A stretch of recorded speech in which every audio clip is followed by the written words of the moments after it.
এত বড় সাহস করিম? তোর ওই হাড্ডিসার গরু আমার শখের ফজলি আম গাছের ছায়ায় ঘুমাইছে। হুজুর, রোদ ছিল তো খুব, অবলা জীব, তাই একটু গাছের তলায় জিরিয়ে নিচ্ছিল। জিরিয়ে নিচ্ছিল? তোর গরুর সাইজ দেখছিস? ওই গরু ছায়ায় শোয়ার কারণে আমার গাছের আধখান ছায়া নষ্ট হয়ে গেছে। ছায়া কি মাগনা আসে? এই ছায়া নষ্ট করার অপরাধে তোকে নগদ ১০০ টাকা জরিমানা দিতে হবে, আজই, এখনই। হুজুর, আমি গরিব মানুষ, নুন আনতে পান্তা ফুরায়। গাছের ছায়া একটু বসলে কি ছায়া কমে যায়? আমাকে মাফ করেন হুজুর, আমার কাছে তো কানাকুড়িও নাই। এই মিয়া চুপ! চেয়ারম্যান সাহেব যখন জরিমানা করছে টাকা তোমাকেই দিতে হবে, নইলে তোমার গরু খোঁয়ারে যাবে।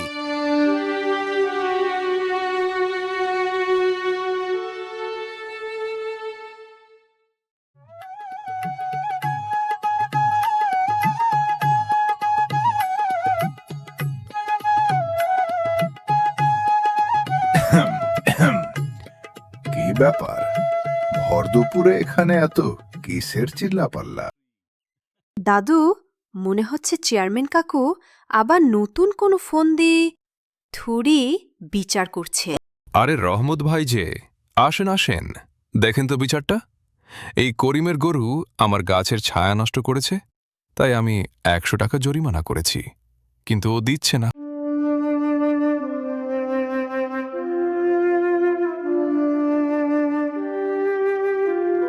আরে চেয়ারম্যান সাহেব, রাগ করেন কেন?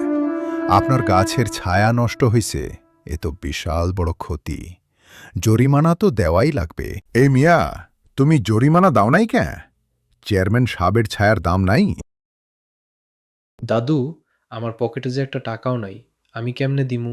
কোনো চিন্তা নাই করিম, তোমার জরিমানার ১০০ টাকা আজ আমিই দিব, নগদ দিব।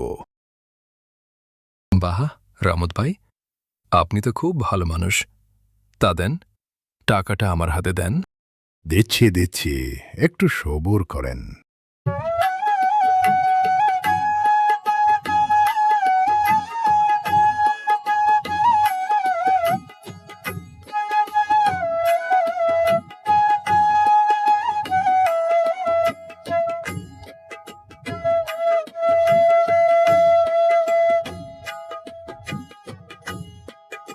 এ কি?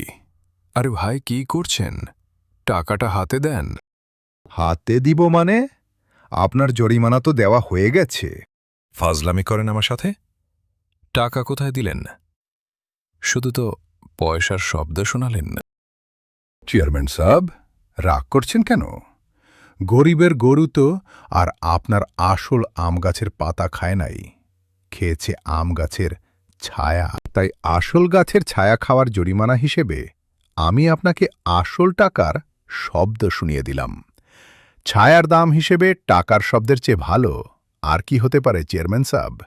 হিসাব তো একদম বরাবর। দাদু, তুমি জিনিয়াস।